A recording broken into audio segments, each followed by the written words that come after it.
RWA가 전통 금융이 들어왔을 때는 어떻게 될 것인가 했을 때 그쪽 이제 분야가 좀 유망하다라고 볼 수 있을 것 같습니다.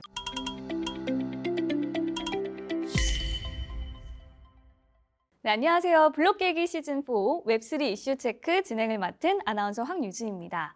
1부에 이어서 가상자산 이야기 이어가 보려고 하는데요. 미국의 유수 자산 운용사들에서도 어마어마한 AUM과 거래량을 보이고 있어요. 다만 워낙 큰 플레이어들이다 보니까 가상자산 업계에서는 의미가 있을 수 있겠으나 실제로 구금융에서는 어떠한 관점으로 받아들이고 있을지도 좀 궁금하거든요.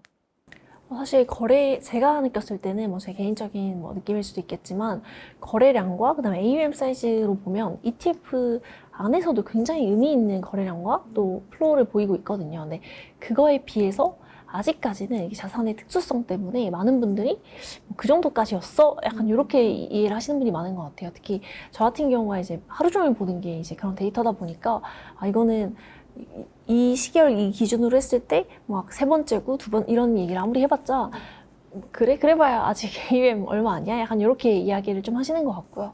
근데 그럼에도 불구하고 저희가 좀 긍정적인 측면을 본다라고 하면은, 이제 ETF를 보시는 애널리스트 분들 계시잖아요. 사실 이제 커머디티에 다 비트코인이 들어갔고요. 사실 거래량 상위 항상 3위 안에는 들어가는 것 같아요. 최근 동향 같은 경우를 봤을 때는. 그래서 사실 이제 저희가 자산으로서의 클래스는 인정이 된 구간이지 않을까라고 저는 판단하고 있습니다.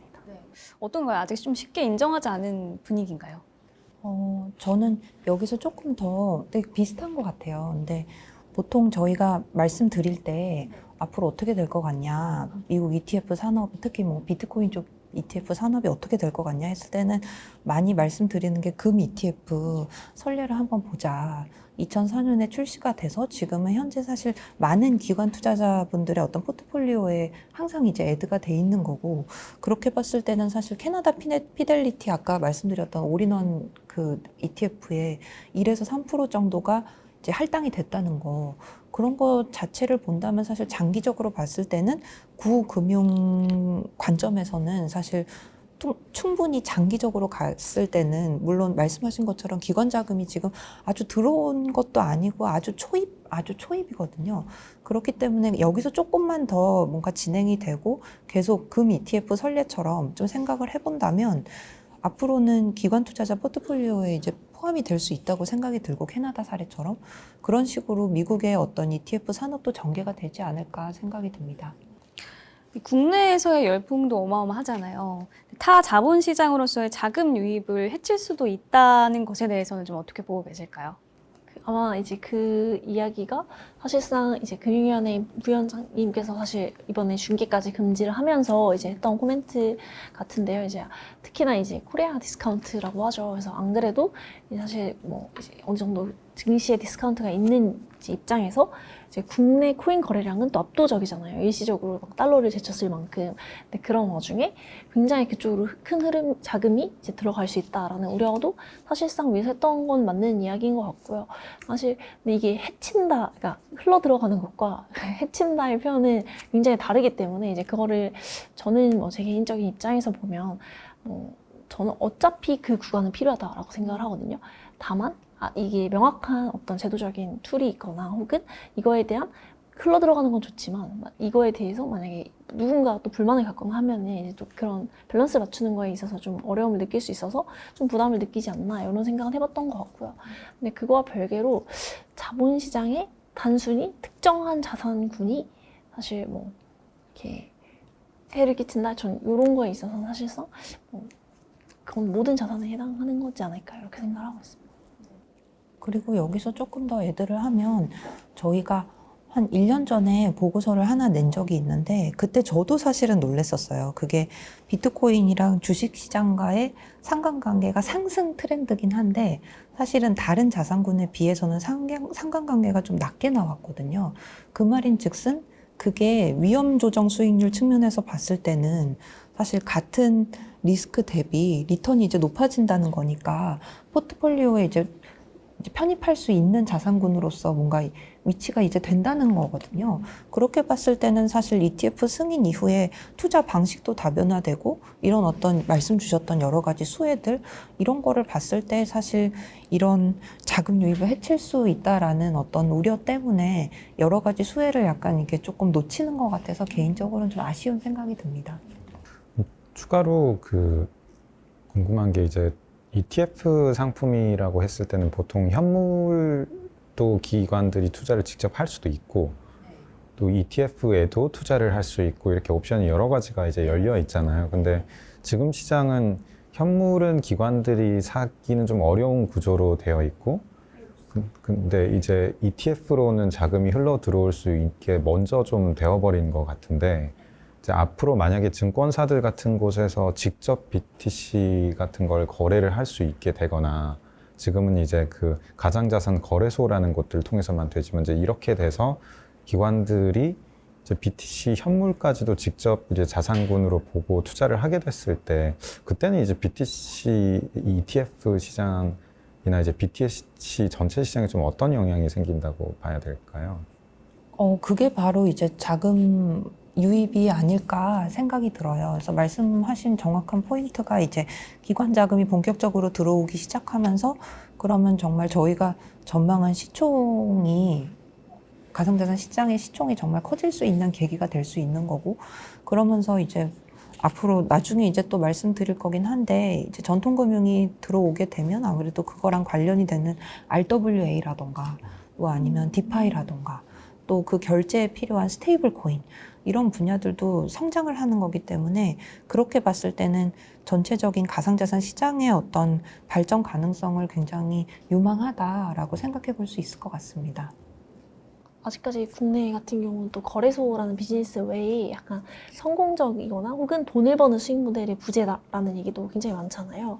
근데 이제 사실 코인베이스만 봐도 거래소의 역할이 굉장히 또 다양하고 그런 것들을 봤을 때 저도 약간 서비스단 같은 경우도 충분히 아직까지는 말씀해주신 RWA라든지 사실 규제 영역을 약간만 풀어줬을 때 사실 생겨날 수 있는 것들 굉장히 많잖아요.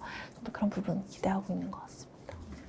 역시 이제 가상자산과 이제 비트코인 시장이 만들어진 게 비트코인 처음 발행된 제네시스 블록 때부터 하면 오래됐지만 사실 2017년 정도부터 이제 주목을 받았던 걸로 치면 여전히 7년 남짓 정도 된 시장인 것 같은데 주식은 생각해 보면 동인도 주식회사일 때부터 해서 어쨌든 정말 오랜 시간 동안 발전을 하면서 이런 것도 필요했구나 라면서 금융시장에 이제 주식 딱 거래되는 그 자체 거래소를 제외하고도 되게 여러 가지 기능들이 많이 있는데 지금 이제 비트코인 ETF를 시작으로 해서 앞으로 이제 전통 금융권에는 있지만 그 비트코인 시장이라고 하는 곳에서는 없는 것들 중에서 이 시장이 발전하기 위해서 가장 먼저 필요한 것들이 어떤 걸까 아니면 어떤 서비스들부터 가장 먼저 생기기 시작할까 지금 너무 많겠지만 그중에 가장 중요하게 혹은 생각나는 것도 좀 몇 가지씩만 좀 말씀 주시면 좋을 것 같습니다.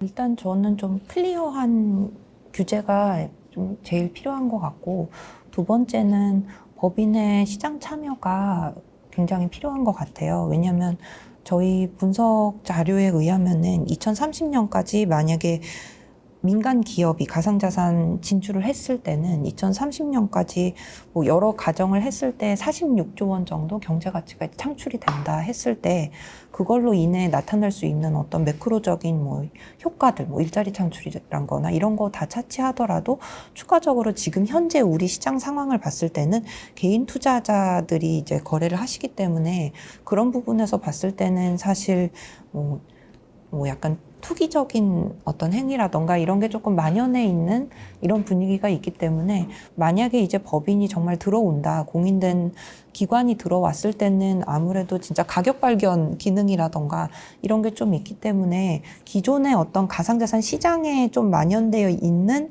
어떤 투기적인 행위들 이런 게 조금 더 잠재워질 수 있는 거고 그렇기 때문에 말씀 주셨던 전통 금융 시장에서 대비했을 때 가상자산 시장에 없는 것들은 아무래도 필요한 것 그거는 그런 게 있을 거고 그리고 만약에 전통 금융이 들어왔을 때는 이제 RWA도 있을 거고 디파이도 많이 좀 발전을 할 것 같다라는 생각이 들고 그리고 RWA 같은 경우는 이제 저희가 이제 약자를 좀 많이 쓰니까 간단히만 말씀을 드리면 이제 결국엔 현실 세계 자산을 온체인화한 거고 결국에 그 대상이 부동산, 뭐 채권 이런 게 이제 관계가 되는 건데 결국에 전통금융과 아무래도 관련이 깊으니까 이게 온체인화되고 그런데 이제 이런 게 결제되려면은 사실 원래의 송금 방식으로는 이루어질 수가 없거든요. 그런데 결국에는 스테이블 코인이 온체인 상에 있어야만 이 해당 생태계가 이제 조금 조성이 되고 발전이 될 수 있는 거니까 그렇게 봤을 때는 RWA가 전통 금융이 들어왔을 때는 어떻게 될 것인가 했을 때 그쪽 이제 분야가 좀 유망하다라고 볼 수 있을 것 같습니다. 저도 말씀을 이제 법인이랑 그다음 규제 얘기해 주셨는데 저도 거의 가장 필요한 게 그 두 가지다. 근데 이제 좀 이유를 다르게 말씀을 드려보면 사실 법인 같은 경우에는 특히나 이제 저희가 ETF를 통해서 얼마만큼 이 시장에 대한 인식이 바뀔 수 있는지를 전 또 한 번 봤다라고 생각을 하거든요. 그것처럼 그 역할을 해줄 수 있는 게 전 법인이라고 생각을 해요. 마찬가지로 특히나 코인 했을 때 이미지가 좋지 않거나 혹은 이거에 대해서 굉장히 투기적으로 바라보고 이제 규제도 사실상 스탠스가 사실 어떤 사람에 따라서 굉장히 다르잖아요. 근데 그런 것들을 전 오히려 가장 시장 친화적으로 해결할 수 있는 주체가 전 바로 법인의 참여지 않을까 이렇게 생각을 하고 있고요. 이제 그거에 따른 또 규제가 저는 굉장히 필요하다라고 생각을 하는데 아까 이제 말씀해 주신 것처럼 주식시장 굉장히 다양화돼서 굉장히 많은 기능들이 탄생했지만 코인은 없다. 뭐 저는 이렇게 보지 않거든요. 사실 코인도 그 안에서 뭐 디파이 안에서도 뭐 스테이킹부터 해서 뭐 파생 굉장히 많잖아요. 사실 저는 더 아비트리지도 법적으로 약간 일부만 이제 규제가 되는 거지 저는 훨씬 더 사람들이 돈을 벌기 위한 행위들은 다 비슷하다고 생각해요. 어떤 자산이든 간에. 그리고 커머디티는 다 비슷할 거다. 저는 그렇게 생각을 하는데 다만 이게 규제 하에 있어서 이거에 대한 어떤 행위를 했었을 때 이게 법적으로 보장이 되고 이거에 따른 어떤 손실을 내가 사회적으로 뭐 어떤 법적 지위나 이런 것들을 부여받을 수 있는지 없는지에 따라서 이게 산업으로 갈 수 있냐 없냐 이게 굉장히 저는 구분이 된다라고 생각을 하거든요. 그래서 동일하지만 사실 없는 거는 저는 어떤 명확한 테두리, 특히 저희 7월부터 이제 이용자법 시행되는 것 같은데 사실 그거에 대한 시행령들, 세부 시책들도 굉장히 많이 생겨야 되거든요. 근데 그런 부분들이 아무래도 저희가 이제 앞으로의 몇 년 동안 이제 굉장히 구체화가 되면 마찬가지로 빠른 시간 안에 저희가 뭐 다른 자산 같은 케이스가 되지 않을까라고 생각을 하고 있고 꼭 가상 자산이 필요한 곳이라고 반대로 생각을 해보면 저도 그게 진짜 RWA인 것 같아요. 물론 국내 같은 경우에는 이제 금융위에서 토큰증권이라는 이름으로 굉장히 세그먼트를 좀 좁혀서 시작을 하긴 했고 조금 지금 단계가 굉장히 늦어지고 있는 것 같긴 한데요. 근데 반드시 이게 블록체인을 사용을 했었을 때 이거에 대한 완결성이 생기고 혹은 뭔가의 사회적 전체로 봤을 때 효율을 좀 엔트로피를 증가시켜 줄 수 있는 방향은 저는 이제 그런 테마가 아닐까 저도 동의하는 것 같습니다. 네. 그렇다면 현재 거래소와 또 자산 운용이 들어와 있는데 앞으로도 어떤 사업들이 주목을 받을 것이라고 전망하시나요? 사실상 뭐 거래소 같은 경우는 저희가 거래 대금을 통해서 이제 거래량이 굉장히 많다 보니까 그 안에서 이제 가져올 것 같은데요. 저는 개인적으로 제가 조심스러운 말이긴 하지만 거래소 안에 비즈니스 모델이 굉장히 다양화되고 저는 거래소 모델이 굉장히 중요해질 거라고 생각을 해요. 왜냐하면 사실 거래소는 어떻게 보면 24시간에 모든 데이터들이 돌아가는 하나의 어떻게 보면 굉장히 약간 전례 없는 하나의 굉장히 큰 거래소 이상의 저는 시스템이라고 생각을 하거든요. 그래서 사실 이거를 10년이라는 시간 동안 해봤다라는 것들은 굉장히 해볼 수 있는 비즈니스가 좀 많다라고 생각을 하고 있고요. 특히나 저는 뭐 거래소 같은 경우는 보안성 이런 것들과 굉장히 직결되기 때문에 저는 나중에 궁극적으로 게임 산업도 막 거래소와 이제 결합될 것 같다라고 생각해서 저는 거래소 안에서의 뭔가 생태계가 굉장히 좀 커지거나 뭐 메인넷도 마찬가지일 수도 있고요. 다만 이제 그걸 할 수 있는 주체들은 각각 다르기 때문에 그런 게 이제 뭐 중간에 뭐 합병이 된다던가 이렇게 뭐 쪼개지거나 할 것 같은데 저는 그런 게 있을 것 같고요. 그리고 당연히 아직까지는 저희 너무 B2C 위주의 시장이었던 것 같은데 이제 법인 열리고 하면은 B2B 시장이 열려야 사실상 사이즈가 커지지 않을까 저는 이렇게 기대하는 것 같습니다.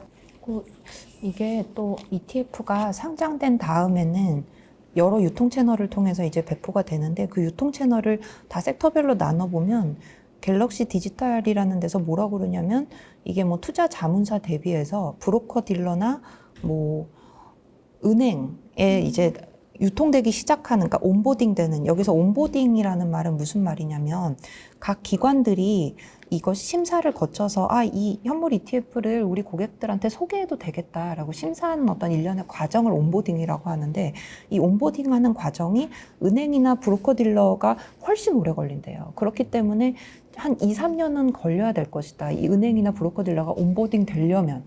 그러면은 2, 3년 동안의 기간 동안 과연 어떤 산업이 발전할 것인가를 두고 생각을 해보면 여러 연구가 있는 것 같아요. 근데 여기서 말씀을 하시기로는 뭐 아까 말씀 주셨던 자산 운용도 있을 거고, 수탁 서비스도 있을 거고, 뭐 트레이딩도 있을 거고, 그다음에 여러 가지가 있을 텐데, 또 그 외에도 자본시장연구원 같은 데에서는 또 말씀을 하시기를 핀테크 기업과의 어떤 협업, 그리고 또 앞으로 이제 기관이 이제 진입하는 데 있어서 필요한 금융 인프라, 뭐 이런 사업들도 앞으로 굉장히 전망이 좋고, 실제로 이제 미국 내에서 정말 글로벌 자산 운용사들은 실제 몇 년 전부터 그런 사업에 대해서 투자를 열심히 하고 있다라는 분석이 있기 때문에 앞으로 이런 사업들이 좀 가지를 뻗쳐서 많이 성장을 할 것으로 생각이 됩니다.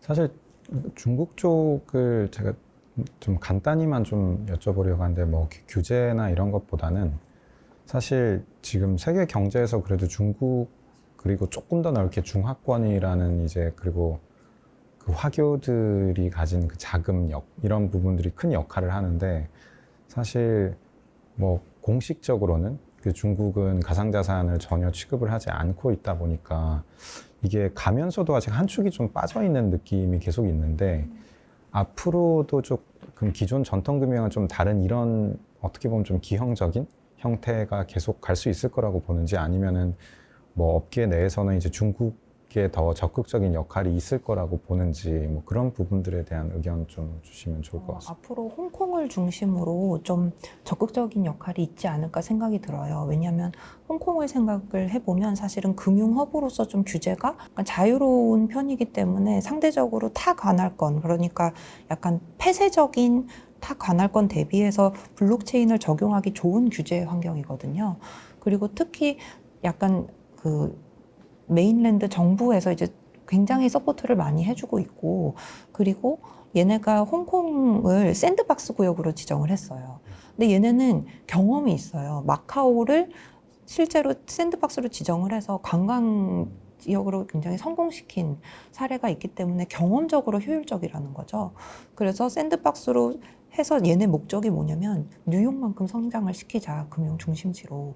그래서 성장을 시키고 실제 진행이 되는 게, 실제로 저희 지금 벌써부터 뉴스로 들리는 게 2분기에 홍콩 현물 ETF 승인될 거다, 이런 얘기 있고, 중국 자본 투자되고 있고, 그다음에 정부의 전폭적인 지지, 이런 게 있기 때문에 어떤 샌드박스로서 약간 홍콩의 어떤 역할들, 그리고 뭐 규제는 뭐 차치하더라도 어떤 규제적인 어떤 정부의 어떤 지원들이 있기 때문에 사실 홍콩을 중심으로 어떤 저희가 진짜 정책적인 어떤 귀감이 될 수도 있고, 어떤 이런 발전 상황들, 이런 거를 저희가 좀 참조해 볼 만한 좋은 사례가 될 수 있을 것 같습니다. 그렇다면 가상자산과 전통금융 앞으로 계속 분리되어 갈까요? 한 5년에서 10년 뒤의 모습 어떻게 예측하시는지도 궁금해요. RWA랑 연관을 싱커보면 사실 앞으로는 뗄래야 뗄 수 없는 관계가 될 것 같아요. 왜냐하면 기관들 그러니까 장기적으로 봤을 때 많은 기관이 들어오고, 그럼 제일 익숙한 현실 세계 자산을 온체인화하는 사업부터 이제 조금 유망할 건데, 만약에 이 RWA가 성장을 한다. 그러면 결국 아까 말씀드렸던 거 계속 반복이 되는데 스테이블 코인 중심으로 또 될 거고, 디파이도 저희 몇 년 전에 폴리곤 기반으로 JP 모건이 디파이 거래 성사시킨 것처럼 많은 기관들이 디파이 시도를 할 거거든요. 그렇게 봤을 때는 이제 스테이블 코인으로 결제도 되고, 이렇게 뭐 현실 세계 자산을 온체인화 한다 했을 때는 정말 앞으로는 현실 세계 자산 아니면 전통금융 자산과 가상자산과의 관계는 정말 뗄래야 뗄 수 없는 관계가 되지 않을까, 말씀 주신 5년에서 10년 내에는 그렇게 되지 않을까 개인적으로는 전망을 하고 있습니다. 네, 어떻게 보시나요? 저도 사실 전통 금융과의 사실 뭐 저희가 굳이 따지면 뭐 레거시와의 이제 간극이 굉장히 좁혀지고 있다라고 생각을 하고 있는데, 저는 그게 이번 불사이클에서도 과거 2021년보다 더 훨씬 더 많은 포지션이 겹칠 거다라고 생각을 하고 있고요. 그리고 3년 후, 그 다음에 뭐 5년 후가 됐을 때는 점점점 그 비중이 훨씬 클 것 같다. 예를 들면 뭐 제가 아무래도 이제 에쿼티 쪽에 있다 보니까 뭐 게임이나 엔터 쪽과 사실상 연결을 많이 지었다라고 했을 때 저희가 뭔가 침투할 수 있는 익스포저가 훨씬 더 넓어지지 않을까. 예를 들면 블록체인 사용을 굳이 했었어야 돼? 라는 퀘스천이 아직까지 해결이 안 되고 있는데 이제 그런 부분에 대한 포션도 굉장히 넓어지면서 그러면서 당연히 가상자산에 대한 필요성도 전 늘어나는 부분들도 분명히 있을 거라고 생각을 하고 있습니다.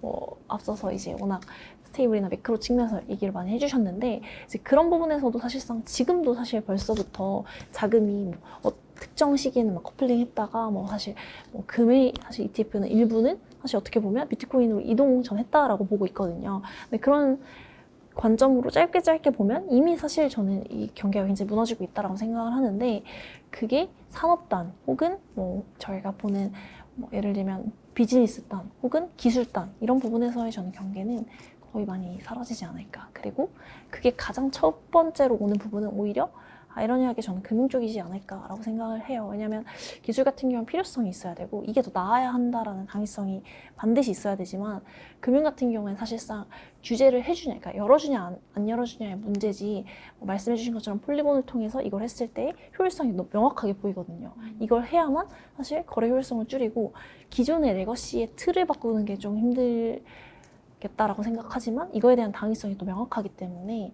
저는 그거를 또 당연히 만들어내는 사람들이 있을 거다라고 생각해서 그거에 대한 옵션이 굉장히 빠르지 않을까. 그리고 요즘은 사실 일부에서 했으면 조금 더 맞는 질문일 수도 있는데 가상자산 업계에서 일하시면서 가장 크게 느끼는 차이가 어떤 거일지 좀 궁금해요.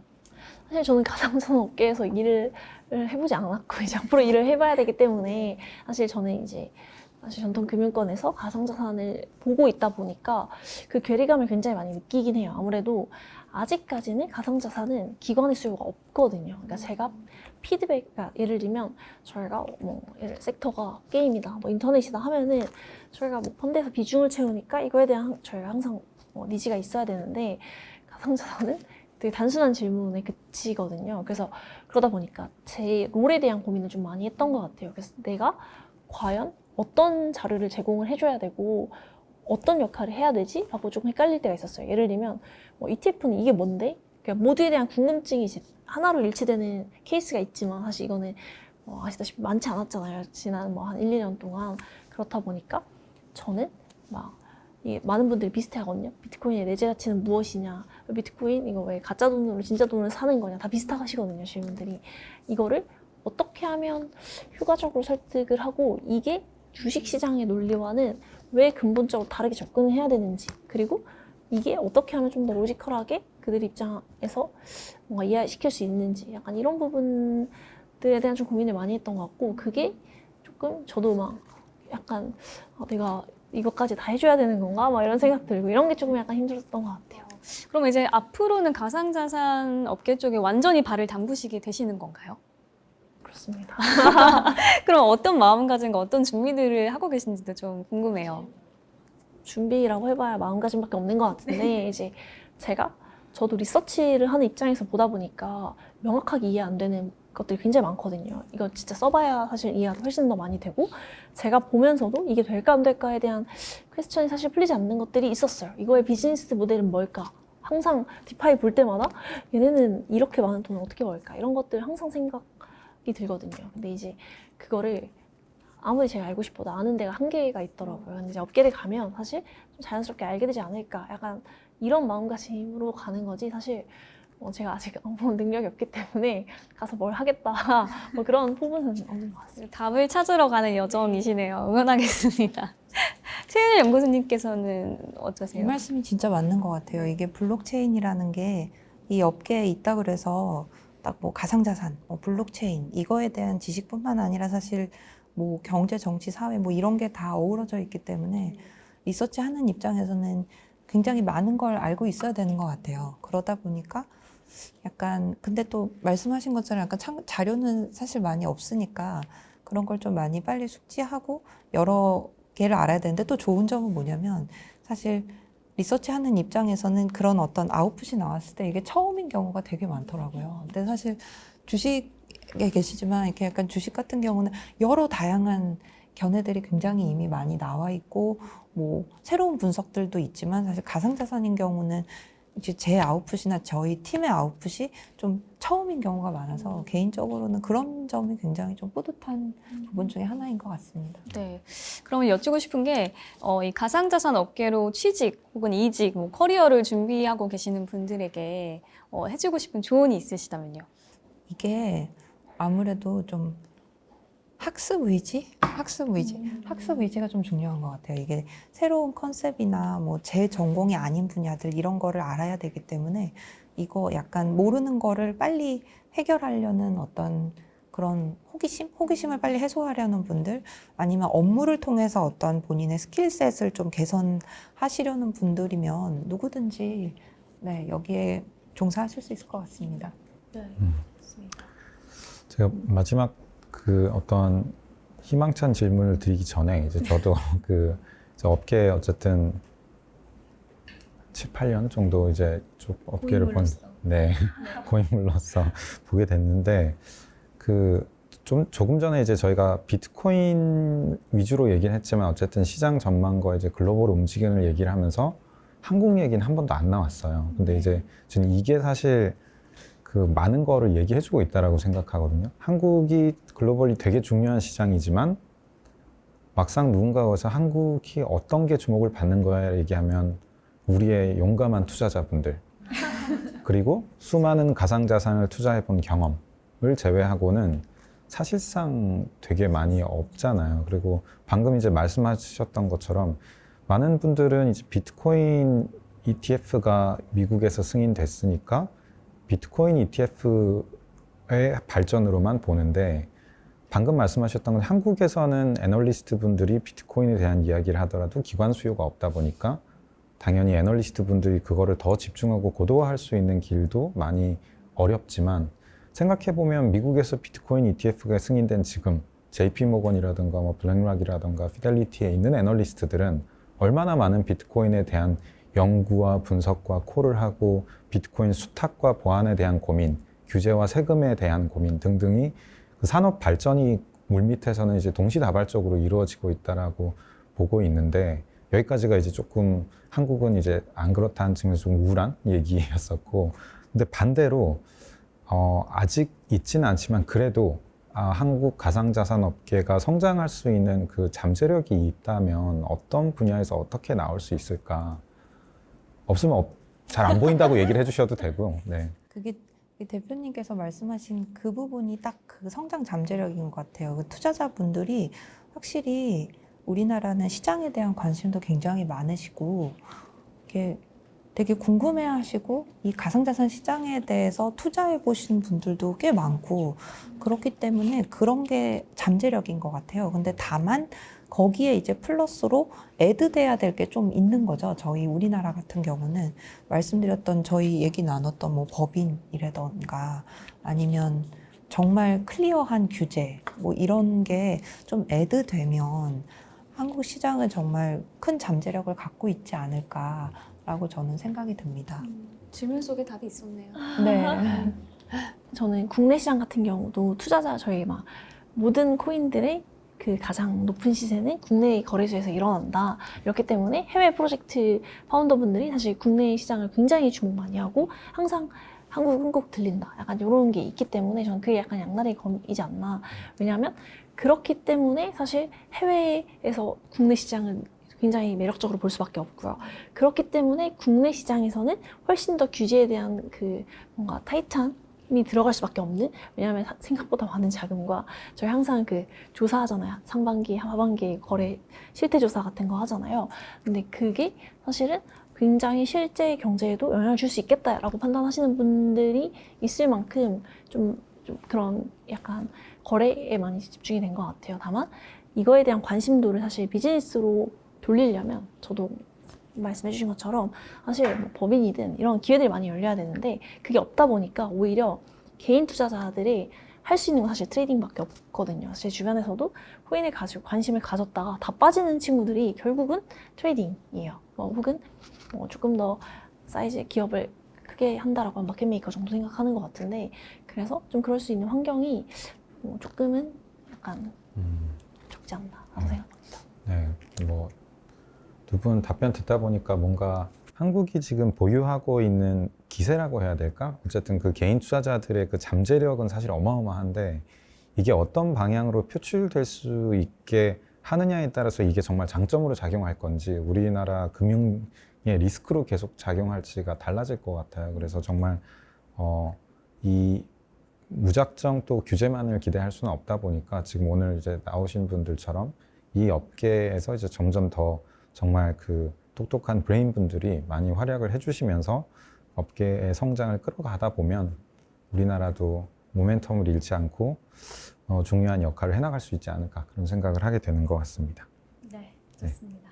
네, 지금까지 유진투자증권 김세희 애널리스트, 코빗의 최윤영 연구원님 모시고 가상자산과 전통금융 시스템에 대한 진단과 전망까지 이야기 나눠봤습니다. 블록 깨기 시즌4 웹3 이슈 체크 오늘 준비한 내용은 여기까지고요. 다음 시간에도 새로운 주제로 찾아뵐 테니까요. 좋아요와 구독, 알림 설정까지 부탁드리겠습니다. 다음 시간에 만나요. 감사합니다.